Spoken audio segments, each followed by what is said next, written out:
Spracované poznatky z knihy Neviditeľné ženy od autorky Caroline Criado Pérez. Časť 1. Každodenný život. Prvá časť knihy ukazuje, že diskriminácia žien často nevzniká zo zlého úmyslu, ale z oveľa nenápadnejšieho problému. Svet je navrhovaný podľa údajov o mužoch, pričom mužská skúsenosť sa považuje za univerzálnu. Keď sa zbierajú dáta, vytvárajú pravidlá alebo plánujú mestá, len zriedka sa niekto zastaví a položí si otázku, či ženy fungujú rovnakým spôsobom. Výsledkom nie je iba nepohodlie, ale aj menej efektívne služby, vyššie náklady pre spoločnosť a každodenné komplikácie, ktoré si väčšina ľudí ani neuvedomuje. Jedným z najznámejších príkladov je odhrňanie snehu vo švédskom meste Karlskoga. Na prvý pohľad ide o úplne technickú a neutrálne vyzerajúcu činnosť. Cesty sa odhrňali podľa zaužívaného poradia. Najskôr hlavné komunikácie pre autá a až potom chodníky či cyklotrasy. Nikto sa nad tým nezamýšľal, pretože sa predpokladalo, že práve automobilová doprava je najdôležitejšia.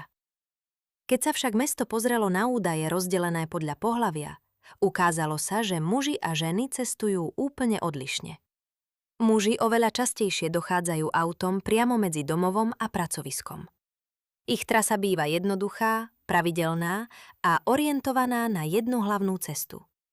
Ženy naopak častejšie využívajú verejnú dopravu alebo chôdzu. Popritom zabezpečujú množstvo neplatenej starostlivosti. Odprevádzajú deti do školy, nakupujú, navštevujú lekárov so staršími príbuznými alebo vybavujú viacero drobných povinností počas jednej cesty. Tento spôsob pohybu sa označuje ako trip chaining, teda reťazenie viacerých krátkych ciest namiesto jednej dlhej. Keď sú najprv odhrnuté iba cesty pre autá, ženy zostávajú dlhšie odkázané na zasnežené chodníky. Práve tam dochádza k najväčšiemu počtu úrazov. Švédske údaje ukázali, že väčšina zranených chodcov počas zimy sú ženy a náklady na ich liečbu dokonca prevyšujú náklady na samotnú zimnú údržbu komunikácií. Mesto preto zmenilo poradie odhrňania. Najprv chodníky a zastávky verejnej dopravy, až potom hlavné cesty. Výsledkom nebolo iba spravodlivejšie riešenie, ale aj nižší počet úrazov a nižšie verejné výdavky. Tento príklad dokonale vystihuje hlavnú myšlienku knihy. Ak sa do rozhodovania zahrnú správne dáta, prospech z toho nemajú len ženy, ale celá spoločnosť. Autorka tým zároveň búra predstavu, že infraštruktúra je objektívna a apolitická. Každé mesto totiž odráža predstavy svojich tvorcov o tom, kto je jeho typickým používateľom. Ak väčšinu dopravných inžinierov tvoria muži, prirodzene plánujú dopravu podľa vlastných skúseností.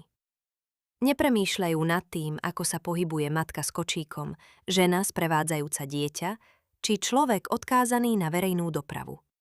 Nie preto, že by ich chceli znevýhodniť, ale preto, že ich skúsenosť jednoducho nie je súčasťou rozhodovacieho procesu. Rovnaký problém sa objavuje aj pri plánovaní verejnej dopravy. Dopravné modely sa tradične sústreďujú na rannú a popoludnejšiu špičku, teda na presun medzi domovom a zamestnaním. Takýto model však oveľa lepšie opisuje mužský spôsob cestovania. Ženské cesty bývajú kratšie, častejšie prerušované a rozložené počas celého dňa. Keďže sa tieto vzorce dlhé roky vôbec nemerali, alebo sa považovali za nepodstatné, investície smerovali najmä do ciest pre automobily, zatiaľ čo verejná doprava, chodníky či bezpečné priechody zostávali na okraji záujmu. Autorka upozorňuje, že podobná logika sa opakuje aj pri navrhovaní ulíc. Rozbité chodníky, úzke priechody alebo zle umiestnené stĺpy nepredstavujú veľký problém pre zdravého muža kráčajúceho naľahko. Úplne inak ich však vníma rodič s kočíkom, človek na vozíku alebo žena nesúca nákup sporu s dieťaťom. Ak sa za štandardného používateľa považuje mladý, zdravý muž, všetci ostatní sa musia prispôsobovať prostrediu, ktoré nebolo navrhnuté pre ich potreby. Dôležitou myšlienkou tejto časti je aj to, že ženy vykonávajú približne 3/4 neplatenej opatrovateľskej práce na svete. Starostlivosť o deti, domácnosť či starších členov rodiny vytvára úplne iné nároky na mestský priestor, dopravu aj verejné služby. Ak štát túto realitu ignoruje, nevytvára neutrálny systém. Vytvára systém, ktorý automaticky zvýhodňuje spôsob života typickejší pre mužov. Autorka zároveň ukazuje, že problém nezačína pri samotných rozhodnutiach, ale už pri zbere dát. Ak sa určité správanie vôbec nemeria, neskôr sa nedá zohľadniť ani pri plánovaní. To vytvára začarovaný kruh. Ženské potreby sa neobjavia v štatistikách, preto sa nepremietnú do verejných politík a následne sa opäť nevytvárajú údaje, ktoré by ich potvrdili. Neviditeľnosť sa tak neustále reprodukuje. Silným posolstvom celej prvej časti je, že pojem rodovo neutrálne riešenie často znamená iba riešenie založené na mužských dátach. Neutralita totiž neexistuje automaticky. Ak sa pri plánovaní vychádza iba z jednej skupiny populácie, výsledok bude vždy zvýhodňovať práve túto skupinu. Skutočná spravodlivosť preto nespočíva v tom, že sa ku všetkým pristupuje rovnako, ale v tom, že sa najprv pochopia rozdielne potreby jednotlivých ľudí. Prvá časť knihy preto mení pohľad na úplne bežné veci. Odhrňanie snehu, chodníky, zastávky autobusov či mestské plánovanie prestávajú byť obyčajnými technickými témami. Stávajú sa dôkazom toho, že kvalita rozhodnutí závisí od kvality dát. A ak polovica populácie v týchto dátach chýba, alebo je zastúpená nedostatočne, svet nebude fungovať optimálne ani efektívne.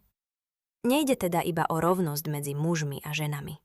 Ide o schopnosť spoločnosti robiť lepšie rozhodnutia na základe úplnejších informácií. Časť 2. Pracovné prostredie. Druhá časť knihy ukazuje, že rodová dátová medzera nekončí pri uliciach či doprave. Rovnako hlboko preniká aj do pracovného prostredia, kde ovplyvňuje spôsob hodnotenia výkonu, kariérne príležitosti, odmeňovanie aj samotnú predstavu o tom, čo znamená byť dobrým zamestnancom. Autorka pritom zdôrazňuje, že väčšina týchto mechanizmov nevznikla ako úmyselná diskriminácia. Sú dôsledkom toho, že pracovný svet bol historicky vytváraný pre človeka, ktorý nemusel niesť hlavnú zodpovednosť za domácnosť a starostlivosť o rodinu. Tento človek bol vo väčšine prípadov muž. Jedným z najvýraznejších príkladov je predstava ideálneho zamestnanca. Moderné pracoviská sú často postavené na očakávaní neobmedzenej dostupnosti, nadčasov, pracovných ciest a flexibility v prospech zamestnávateľa. Tento model vznikol v období, keď bolo bežné, že muž pracoval na plný úväzok a žena zabezpečovala chod domácnosti. Hoci sa spoločnosť odtedy výrazne zmenila, samotný model práce zostal takmer nezmenený. Dnes síce pracujú obaja partneri, ale väčšina neplatenej starostlivosti stále zostáva na ženách. Výsledkom je, že ženy musia popri jednej platenej práci zvládať aj druhú, neplatenú zmenu doma. Autorka upozorňuje, že ekonomiky túto prácu takmer vôbec nezapočítavajú. Starostlivosť o deti, domácnosť či starších príbuzných vytvára obrovskú hodnotu, no v ekonomických ukazovateľoch akoby neexistovala. Keďže sa nemeria, nepremieta sa ani do politických rozhodnutí. Vzniká paradox. Spoločnosť je na tejto práci existenčne závislá, ale zároveň ju považuje za samozrejmosť. Táto nerovnováha následne ovplyvňuje kariérny rast.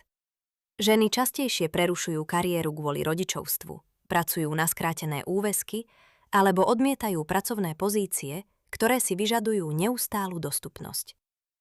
Zamestnávatelia si tieto rozdiely často vysvetľujú ako nižšiu ambicióznosť alebo menšie nasadenie, hoci v skutočnosti ide o dôsledok rozdelenia starostlivosti v spoločnosti.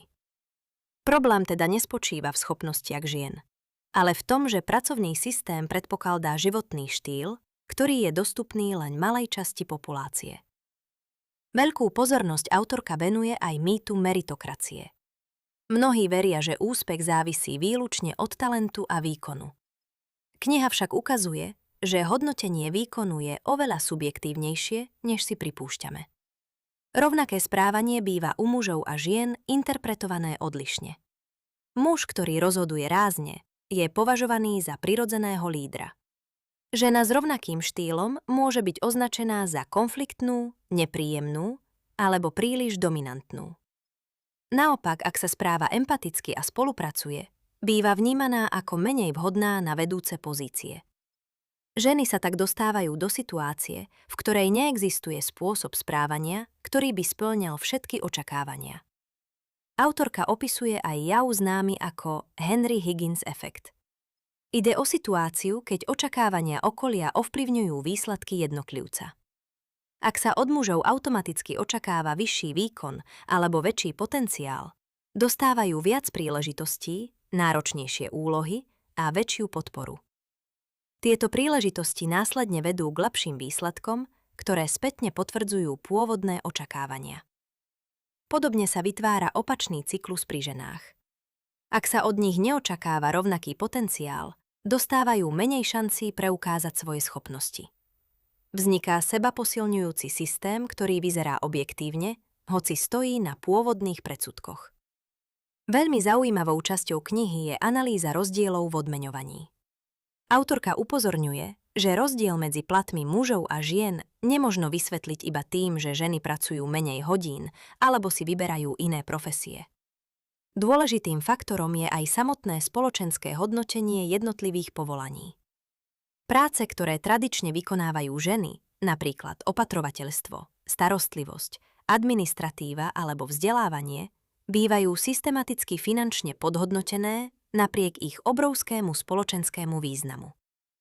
Ak sa v nejakej profesii postupne zvyšuje podiel žien, často dochádza aj k poklesu jej spoločenskej prestíže a odmeňovania. Ako by samotná prítomnosť žien znižovala vnímanú hodnotu práce. Autorka tým odhaľuje hlbší problém. Hodnota práce totiž nie je určovaná iba jej náročnosťou alebo prínosom, ale aj historickými predstavami o tom, čo sa považuje za mužskú a čo za ženskú prácu. Spoločnosť si zvykla lepšie odmeňovať činnosti spojené s výrobou, technikou či financiami, než činnosti spojené so starostlivosťou o ľudí. Pritom práve bez tejto starostlivosti by žiadna ekonomika nemohla fungovať. Významnou témou druhej časti sú aj algoritmy a moderné technológie pri nábore zamestnancov. Mnohé firmy začali využívať umelú inteligenciu na výber kandidátov s presvedčením, že algoritmy budú objektívnejšie než ľudia. Kniha však ukazuje opak. Algoritmus sa učí z historických údajov. Ak boli v minulosti úspešní kandidáti prevažne muži, systém začne automaticky uprednostňovať charakteristiky typické pre mužov. Nejde o vedomú diskrimináciu, ale o matematické kopírovanie minulosti.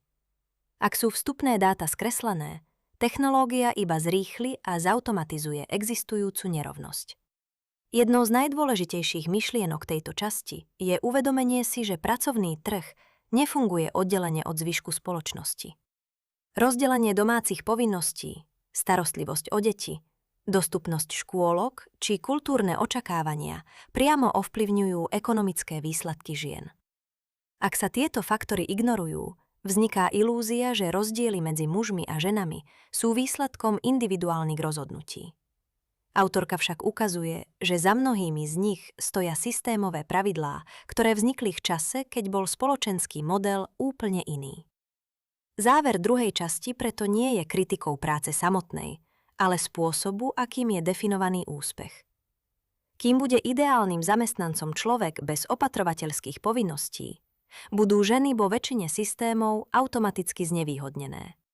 Skutočne efektívne pracovné prostredie nevzniká tým, že všetci dostanú rovnaké pravidlá, ale tým, že pravidlá zohľadnia reálny život ľudí. Až potom možno hovoriť o prostredí, ktoré odmeňuje schopnosti namiesto toho, aby odmeňovalo životné okolnosti. Časť 3. Dizajn.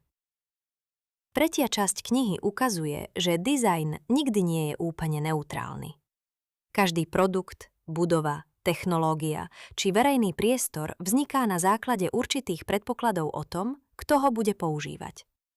Problém nastáva vtedy, keď je týmto predpokladaným používateľom takmer vždy priemerný muž. Ak sa ženské telo, potreby a správanie pri návrhu nezohľadňujú, ženy sa musia neustále prispôsobovať svetu, ktorý nebol vytvorený pre ne. Výsledkom nie sú iba drobné nepríjemnosti, ale často aj nižšia bezpečnosť, horší výkon či zdravotné riziká. Autorka vysvetľuje, že väčšina technických noriem vznikala na základe údajov o mužoch. Za štandardného človeka sa považoval priemerný mužský organizmus a všetky odchýlky sa riešili až dodatočne. Ženské telo sa tak stalo akousi výnimkou namiesto rovnocennej súčasti populácie. Tento prístup sa preniesol do priemyselného dizajnu, architektúry, dopravy aj moderných technológií. Jedným z najvýraznejších príkladov sú automobilové bezpečnostné testy. 10 ročia sa pri nárazových skúškach používali figuríny reprezentujúce priemerného muža. Ak sa objavila menšia figurína, často nepredstavovala ženské telo, ale iba zmenšeného muža. Skutočné anatomické rozdiely, iné rozloženie svalov, odlišný tvar panvy, rozdielna poloha sedenia či menšia sila krčných svalov sa vôbec nezohľadňovali. Dôsledkom je, že ženy majú pri dopravných nehodách vyššiu pravdepodobnosť vážnych zranení, napriek tomu, že často jazdia opatrnejšie. Nejde teda o biologickú slabosť, ale o fakt, že bezpečnostné systémy boli optimalizované podľa mužského tela. Podobný problém možno nájsť aj pri ochranných pracovných pomôckach. Príľby, nepriestrelné vesty, ochranné okuliare či pracovné kombinézy sa často vyrábajú vo veľkostiach odvodených od mužských proporcií. Ženy preto dostávajú vybavenie, ktoré je príliš veľké, nesedí im, alebo dokonca znižuje ich bezpečnosť. Ak ochranná vesta správne neprilieha k telu, alebo príľba nesedí na hlave, jej ochranná funkcia výrazne klesá. V mnohých profesiách sa pritom tento problém celé 10 ročia vôbec nepovažoval za dôležitý, pretože ženy v nich tvorili menšinu. Autorka upozorňuje, že podobná situácia sa opakuje aj v kanceláriách. Klimatizácia v moderných administratívnych budovách bola dlhé roky nastavovaná podľa metabolizmu priemerného muža zo 60. rokov minulého storočia. Ženy majú vo všeobecnosti nižší bazálny metabolizmus, preto im býva v kanceláriách častejšie zima. Nejde o subjektívny pocit ani o stereotyp, ale o dôsledok zastaraného modelu, ktorý sa stal priemyselným štandardom. Zaujímavé je, že úprava teploty na hodnoty lepšie vyhovujúce obom pohlaviam by zároveň znížila energetickú spotrebu budov. Aj tu sa ukazuje, že presnejšie dáta neprinášajú prospech iba ženám. Veľmi zaujímavou témou je aj dizajn smartfónov, hlasových technológií a digitálnych služieb. Hoci sa technologické firmy prezentujú ako inovátori, aj ich produkty často odrážajú mužskú perspektívu. Väčšie rozmery telefónov síce umožňujú väčšie displeje, no mnohým ženám sa horšie ovládajú jednou rukou. Hlasové asistenty boli dlhé roky lepšie trénované na hlasy mužov, alebo mali problém rozpoznávať vyššie ženské hlasy. Nie je to preto, že by technológia ženy ignorovala zámerne, ale preto, že tréningové dáta obsahovali menej ženských hlasov alebo menej rozmanitých používateľov. Autorka tým poukazuje na dôležitý princíp. Umelá inteligencia ani technológie nie sú objektívne sami o sebe. Sú objektívne len natoľko, nakoľko sú kvalitné údaje, na ktorých vznikli. Ak chýbajú dáta o ženách, algoritmy budú robiť chyby práve pri ženách. Čím viac sa spoločnosť spolieha na automatizované rozhodovanie, tým dôležitejšie je, aby boli vstupné údaje reprezentatívne. Významnú časť knihy tvorí aj analýza verejných priestorov. Architekti sa tradične zameriavali na dopravu, budovy a technické parametre, no oveľa menej pozornosti venovali tomu, ako sa ľudia v priestore skutočne správajú. Výskumy ukázali, že ženy venujú oveľa väčšiu pozornosť osvetleniu ulic, viditeľnosti okolia, dostupnosti verejných toaliet či bezpečnosti zastávok. Nejde o subjektívny pocit precitlivenosti, ale o reakciu na vyššie riziko sexuálneho obťažovania alebo násilia. Ak tieto faktory nie sú súčasťou plánovania, ženy obmedzujú svoje pohybové možnosti, vyhýbajú sa určitým trasám, alebo cestujú iným spôsobom. Autorka pripomína, že kvalitný dizajn nevzniká iba estetickým riešením. Vzniká pochopením skutočných používateľov. Keď sa do procesu navrhovania zapoja ženy, alebo sa systematicky zbierajú údaje o ich skúsenostiach, výsledné produkty bývajú lepšie pre všetkých. Bezbariérové vstupy nepomáhajú len vozíčkarom, ale aj rodičom s kočíkmi, cestujúcim s kuframi či starším ľuďom. Lepšie osvetlenie ulíc zvyšuje pocit bezpečia nielen ženám, ale celej komunite. Širšie chodníky, kvalitnejšie priechody alebo ergonomickejšie pracovné prostredie prinášajú úžitok všetkým používateľom. Veľmi dôležitou myšlienkou tejto časti je rozdiel medzi priemerom a rozmanitosťou. Dizajnéri sa často snažia navrhnúť produkt pre priemerného človeka. Takýto človek však v skutočnosti neexistuje. Každý priemer skrýva veľké množstvo rozdielov vo výške, sile, pohyblivosti, zdravotnom stave či životnom štýle. Ak sa dizajn sústreďuje iba na jednu predstavu priemerného používateľa, automaticky znevýhodňuje všetkých ostatných. Autorka preto navrhuje zmenu perspektívy.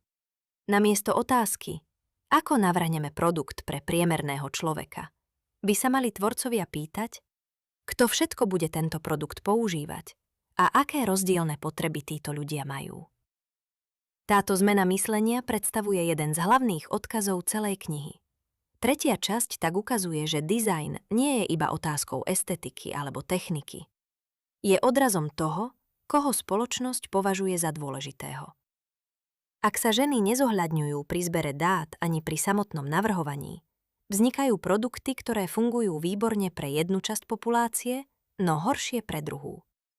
Skutočne dobrý dizajn preto nie je ten, ktorý vyhovuje priemernému mužovi, ale ten, ktorý rešpektuje rozmanitosť ľudí a vytvára prostredie, v ktorom sa každý môže pohybovať bezpečne, pohodlne a rovnocenne. Časť 4. Návšteva lekára. Štefta knihy patrí k najšokujúcejším, pretože ukazuje, že rodová dátová medzera už neovplyvňuje iba komfort alebo pracovné príležitosti, ale priamo zdravie a životy žien. Autorka odhaľuje, že moderná medicína sa síce prezentuje ako exaktná veda založená na dôkazoch, no veľká časť týchto dôkazov vznikla na základe výskumu mužského tela. Muž sa stal štandardným pacientom a žena bola dlhé 10 ročia vnímaná ako komplikovanejšia výnimka. Dôsledkom je, že ženy bývajú častejšie nesprávne diagnostikované, dostávajú menej vhodnú liečbu a ich zdravotné problémy sa neraz podceňujú.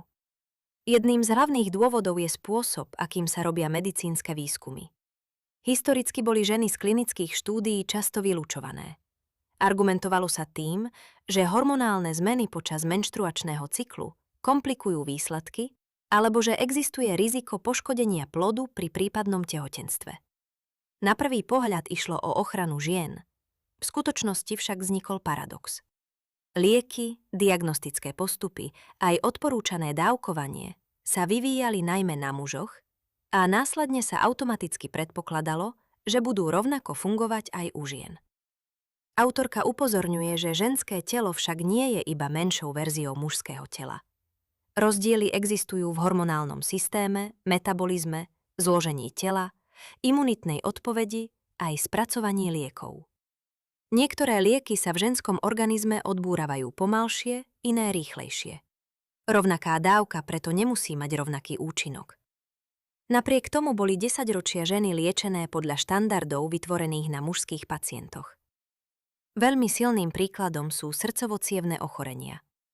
Väčšina ľudí si pri infarkte predstaví muža, ktorý si chytá hruď a padá na zem v dôsledku prudkej bolesti. Tento obraz sa stal ikonickým nielen vo filmoch, ale aj v medicínskom vzdelávaní. V skutočnosti ženy často prežívajú infarkt úplne inak. Môžu pociťovať výraznú únavu, nevoľnosť, bolesť chrbta, krku, čeľuste alebo dýchavičnosť bez typickej bolesti náhrudníku. Keďže tieto príznaky boli dlho považované za netypické, ženy častejšie odchádzali z nemocnice s nesprávnou diagnózou alebo sa k liečbe dostali príliš neskoro. Problém teda nespočíval v tom, že ženský infarkt je zvláštny. Problém spočíval v tom, že za normálny sa považoval mužský priebeh ochorenia. Podobná situácia nastáva pri chronickej bolesti. Výskumy opakovane ukazujú, že ženy trpia bolestiami častejšie ako muži, no ich ťažkosti bývajú zdravotníkmi častejšie pripisované psychike, stresu alebo úzkosti. Autorka opisuje prípady pacientok, ktoré roky hľadali príčinu svojich problémov, pričom ich bolesť bola bagatelizovaná alebo označovaná za prénanú. Až neskôr sa ukázalo, že išlo o vážne fyzické ochorenia. Tento jav nevzniká zo zlého úmyslu lekárov, ale z historicky zakorenených predstav o tom, že ženy sú emocionálnejšie a menej objektívne opisujú svoje symptómy. Osobitnú pozornosť venuje autorka ochoreniam, ktoré postihujú prevažne ženy. Choroby ako endometrióza, syndróm polycystických ovárií či mnohé autoimunitné ochorenia boli dlhé roky podfinancované a nedostatočne preskúmané. Mnohé ženy čakajú na správnu diagnózu celé roky, pretože výskum zaostáva za skutočnými potrebami pacientok. Endometrióza napríklad spôsobuje silné bolesti a môže viesť k neplodnosti, no napriek tomu bola 10 ročia považovaná za obyčajnú, silnejšiu menštruáciu. Kniha tým ukazuje, že nedostatok dát vedie nielen k pomalšiemu vedeckému pokroku, ale aj k zbytočnému utrpeniu miliónov žien. Autorka sa venuje aj vedľajším účinkom liekov. Keďže mnohé lieky boli testované prevažne na mužoch, až po ich uvedení na trh sa ukázalo, že ženy častejšie trpia nežiadúcimi účinkami. V niektorých prípadoch muselo dôjsť k úprave odporúčaného dávkovania, alebo dokonca k stiahnutiu lieku z trhu. Nešlo pritom o zlyhanie farmácie, ale o dôsledok neúplných vstupných údajov. Ak polovica populácie nie je dostatočne zastúpená vo výskume, výsledky nemôžu byť univerzálne. Veľmi dôležitou témou tejto časti je aj medicínske vzdelávanie. Budúci lekári sa učia rozpoznávať choroby podľa učebníc, ktoré boli dlhé roky založené prevažne na mužských prípadoch. Ak sa žena prejavuje inak, môže byť jej stav považovaný za atypický, hoci je typický pre ženskú populáciu. Tým vzniká začarovaný kruh. Ženy sú menej zastúpené vo výskume, preto sa menej objavujú v učebniciach a následne sa ich ochorenia horšie rozpoznávajú aj v praxi. Autorka však zdôrazňuje, že problém nespočíva iba v biologických rozdieloch. Veľkú úlohu zohráva aj spôsob, akým ženy komunikujú so zdravotníckym systémom. Výskumy ukazujú, že ženy svoje zdravotné problémy často odkladajú, pretože sa starajú o rodinu alebo uprednostňujú potreby svojich blízkych pred vlastnými. Zároveň bývajú častejšie opatrovateľkami chorých členov domácnosti, čo znamená, že zdravotný systém využívajú nielen ako pacientky, ale aj ako osoby zabezpečujúce starostlivosť. Ak zdravotníctvo túto realitu nezohľadňuje, vytvára ďalšie bariéry v prístupe k liečbe. Jednou z najdôležitejších myšlienok celej 4. časti je, že personalizovaná medicína nemôže existovať bez kvalitných dát o oboch pohlaviach. Nestačí vyvinúť nový liek alebo nový diagnostický postup. Je potrebné skúmať, ako funguje u mužov aj u žien, v rôznom veku a za rôznych fyziologických podmienok. Len tak možno dosiahnuť skutočne presnú medicínu. Záver tejto časti preto patrí medzi najsilnejšie posolstvá celej knihy. Ak sa ženské telo považuje za odchýlku od mužskej normy, medicína nebude poskytovať rovnakú kvalitu starostlivosti všetkým pacientom. Cieľom nie je vytvárať osobitnú medicínu pre ženy, ale rozšíriť medicínske poznanie tak, aby zahŕňalo celú populáciu. Lepšie údaje totiž neznamenajú iba spravodlivejší systém. Znamenajú presnejšie diagnózy, účinnejšiu liečbu a v konečnom dôsledku aj zachránené životy. Časť 5. Verejný život. 5. časť knihy rozširuje pohľad z každodenného života a zdravotníctva na fungovanie celej spoločnosti. Autorka ukazuje, že rodová dátová medzera ovplyvňuje politiku, ekonomiku, médiá aj spôsob, akým štát prijíma rozhodnutia. Mnohé verejné politiky sa tvária ako univerzálne, no v skutočnosti vychádzajú zo skúseností mužov alebo z údajov, ktoré ženy vôbec nezachytávajú. Výsledkom je, že aj dobre mienené opatrenia môžu neúmyselne zhoršovať postavenie žien. Jedným z hlavných problémov je spôsob, akým štáty zbierajú a vyhodnocujú údaje. Ekonomické ukazovatele, štatistiky zamestnanosti či hodnotenie verejných služieb často nezachytávajú neplatenú prácu, ktorú vo veľkej miere vykonávajú ženy. Starostlivosť o deti, chorých alebo seniorov nevytvára hrubý domáci produkt a preto sa môže zdať, ako by nemala ekonomickú hodnotu. V skutočnosti však ide o činnosti, bez ktorých by sa platená ekonomika úplne zastavila. Ak by sa všetka táto práca prestala vykonávať, štát by musel investovať obrovské prostriedky do jej nahradenia. Autorka upozorňuje, že práve preto mnohé politické rozhodnutia podceňujú dôsledky škrtov vo verejných službách. Ak sa obmedzí financovanie škôlok, domovov sociálnych služieb alebo zdravotnej starostlivosti, nevyriešená práca nezmizne. Presunie sa späť do domácností, kde ju vo väčšine prípadov prevezmú ženy. Štát tak síce na papieri ušetrí peniaze, no skutočné náklady iba presunie na jednotlivcov. Keďže tieto náklady nie sú viditeľné v oficiálnych štatistikách, vytvára sa ilúzia efektívnej politiky. Významnou témou tejto časti je aj zastúpenie žien v rozhodovacích pozíciách. Autorka neargumentuje tým, že ženy automaticky prijímajú lepšie rozhodnutia. Tvrdí však, že rozmanitejšie tímy robia kvalitnejšie rozhodnutia preto, lebo prinášajú širší pohľad na realitu.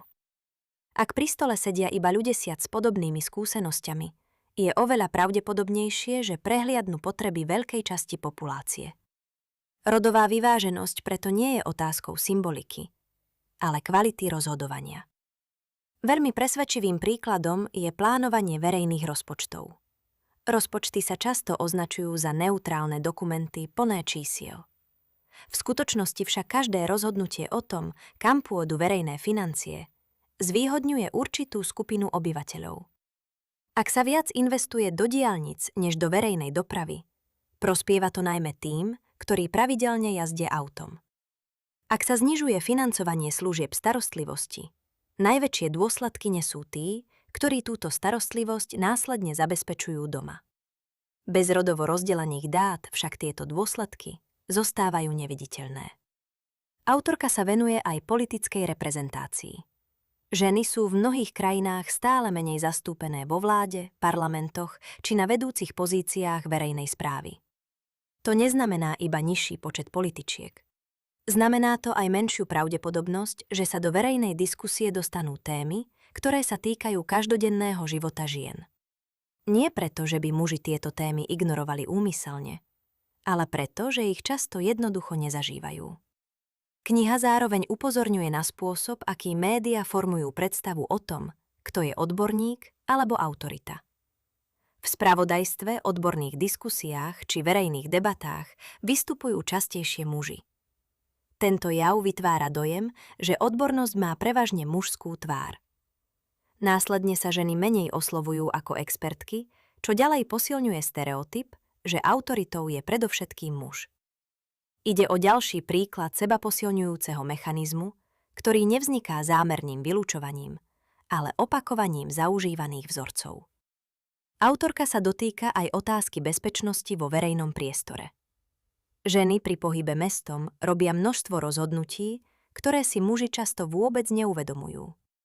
Vyberajú si osvetlené ulice, vyhýbajú sa určitým zastávkam, plánujú návrat domov podľa denného svetla, alebo si priplácajú za bezpečnejšiu dopravu. Tieto každodenné stratégie predstavujú skryté náklady, ktoré sa v žiadnych štatistikách neobjavujú. Ak sa pri plánovaní bezpečnosti vychádza iba z počtu nahlásených trestných činov, prehliada sa fakt, že samotný strach z násilia už dnes výrazne ovplyvňuje správanie miliónov žien. Veľmi zaujímavou myšlienkou je aj to, ako jazyk ovplyvňuje naše vnímanie reality.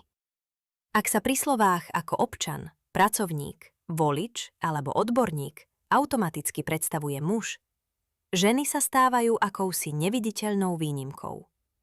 Jazyk síce sám o sebe nevytvára nerovnosť, ale pomáha udržiavať predstavu, že mužská skúsenosť predstavuje normu a ženská iba jej doplnok. Práve preto autorka opakovane zdôrazňuje, že zmena dát musí ísť ruka v ruke so zmenou spôsobu myslenia. Jedným z najsilnejších odkazov tejto časti je pochopenie, že verejná politika nikdy nie je úplne neutrálna. Každé rozhodnutie vychádza z určitých predpokladov o tom, ako ľudia žijú, pracujú a využívajú verejné služby. Ak tieto predpoklady vychádzajú iba zo skúseností jednej časti populácie, výsledkom budú politiky, ktoré neúmyselne znevýhodňujú ostatných. Autorka preto navrhuje jednoduchý, ale zásadný princíp. Pred prijatím každého významného verejného rozhodnutia by mali existovať kvalitné údaje rozdelené podľa pohlavia a mala by sa analyzovať otázka, či navrhované opatrenie nebude mať rozdielny dopad na mužov a ženy. Nejde o komplikovanie rozhodovania ani o vytváranie osobitných pravidiel. Ide o snahu predchádzať chybám ešte skôr, než sa stanú súčasťou systému. 5. časť tak ukazuje, že rodová dátová medzera nie je problémom jednotlivých odvetví. Predstavuje spôsob, akým spoločnosť interpretuje realitu.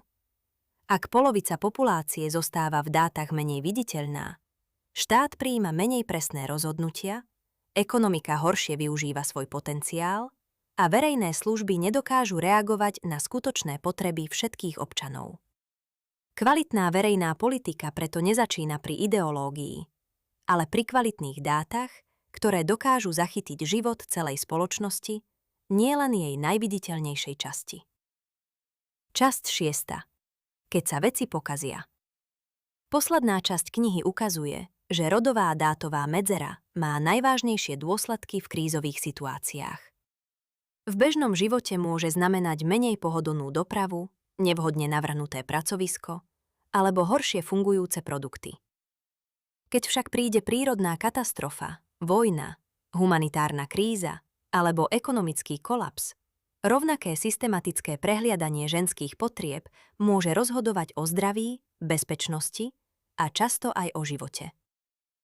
Krízy totiž neodstraňujú existujúce nerovnosti. Naopak, zväčšujú ich. Autorka upozorňuje, že väčšina plánov civilnej ochrany, evakuácie alebo humanitárnej pomoci vznikala na základe predstavy priemerného dospelého muža. V dokumentoch sa síce používa neutrálne slovo obyvateľ alebo civilista, no praktické opatrenia často neberú do úvahy odlišné potreby žien. Zabúda sa na tehotné ženy, dojčiace matky, ženy cestujúce s malými deťmi alebo na tie, ktoré nesú hlavnú zodpovednosť za starších či zdravotne postihnutých členov rodiny. Jedným z opakujúcich sa problémov pri katastrofách je evakuácia. Plánovanie často predpokladá, že ľudia môžu okamžite opustiť svoje domovy a presunúť sa do bezpečia. V skutočnosti však ženy oveľa častejšie odchádzajú až po zabezpečení detí, príbuzných alebo základných potrieb celej rodiny. Ich rozhodovanie preto trvá dlhšie a ich pohyb je komplikovanejší.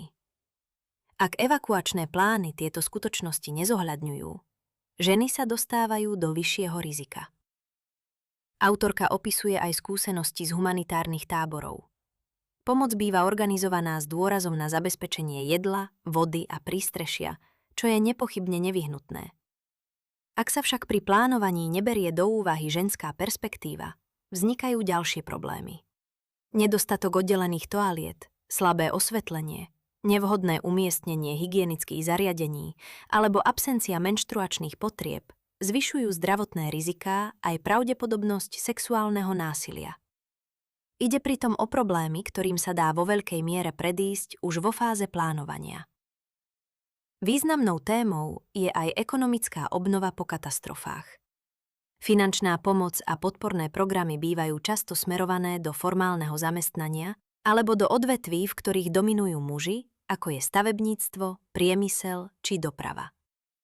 Oveľa menej pozornosti sa venuje práci v domácnostiach alebo neplatenej starostlivosti, hoci práve tá po katastrofách prudko narastá. Ženy tak často nesú väčšiu časť záťaže pri obnove života komunít, bez toho, aby sa ich práca objavila v oficiálnych plánoch obnovy. Autorka poukazuje aj na to, že vojnové konflikty zasahujú ženy odlišným spôsobom, než naznačujú tradičné štatistiky. Kým počty padlých vojakov patria medzi najčastejšie sledované údaje, oveľa menej pozornosti sa venuje sexuálnemu násiliu, nútenému vysídľovaniu, strate prístupu k zdravotnej starostlivosti či zvýšenému riziku úmrtia pri pôrode. Ak sa tieto údaje systematicky nezbierajú, vytvára sa skreslený obraz o skutočných dôsledkoch vojny. Podobne je to aj pri klimatických zmenách a prírodných katastrofách. V mnohých častiach sveta sú ženy zodpovedné za zabezpečenie vody, jedla a starostlivosti o rodinu. Suchá, povodne alebo zničená infraštruktúra preto znamenajú nielen ekologický problém, ale aj dramatické zvýšenie ich každodennej pracovnej záťaže.